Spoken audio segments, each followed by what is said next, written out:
మామ, మీరు ఎప్పుడైనా తెలియని ఫంక్షన్కి వెళ్ళి ఫుడ్ తినొచ్చారా? మేమైతే ఇక్కడ ఫంక్షన్ అది తెలియదు కానీ బయట కృష్ణుడి బొమ్మలతో డెకరేట్ చేశారు. మీకు ఇక్కడ ఫంక్షన్ అది తెలిస్తే కింద కామెంట్ చేయండి. మా వాళ్ళకైతే బాగా ఆకలి అంటే ఇంకా సక్కంగా డైనింగ్ హాల్లోకి అయితే వెళ్ళిపోయినాము. ఏం చేసినారో కానీ డైనింగ్ హాల్ మొత్తం గుమగుమలాడింది అనుకోండి. ఇంకా లేట్ లేకున్నా ప్లేట్ పట్టుకున్నా. ఇంతకీ ఈ ఐటమ్స్ ఏమి పెట్టినారంటే Kerala special item kunafa, gobi 65, chapati, అందులోకి పన్నీర్ బటర్ మసాలా. ఇదేదో తెలియదు కానీ కాశ్మీర్ పలావ్ అంట, ఫస్ట్ టైం వింటున్నా.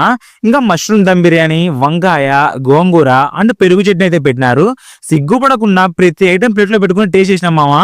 ఈ చపాతి అండ్ పన్నీర్ కర్రీ అయితే డెడ్లీ కాంబినేషన్ మావా. ఇంకా మష్రూమ్ దమ్ బిర్యానీ అంటావా, సూపర్ ఉందనుకోండి.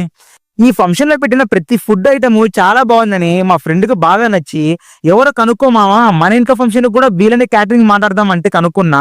లావిష్ క్యాటరింగ్స్ మాస్టర్ సెషన్ అని చెప్పినారు. ఇవన్న క్వాలిటీ అండ్ టేస్ట్ విషయంలో అస్సలు కాంప్రమైజ్ అవ్వరంట. సో మీ ఇంట్లో కూడా ఏమైనా ఫంక్షన్స్ ఉంటే వీళ్ళనైతే కాంటాక్ట్ అవ్వండి మావా.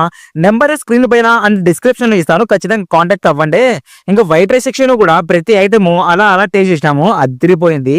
ఇంకా మేమైతే బయట ఫ్రూట్స్ అండ్ ఐస్ క్రీమ్స్ పెడితే మా వాళ్ళు ఫ్రీనే కదా అని అవి కూడా వదలకుండా తినేశారు మామ. వీడియో నచ్చితే తప్పకుండా మన రాయలసీమ రాజా బిజిని ఫాలో అవ్వచ్చుగా మామ.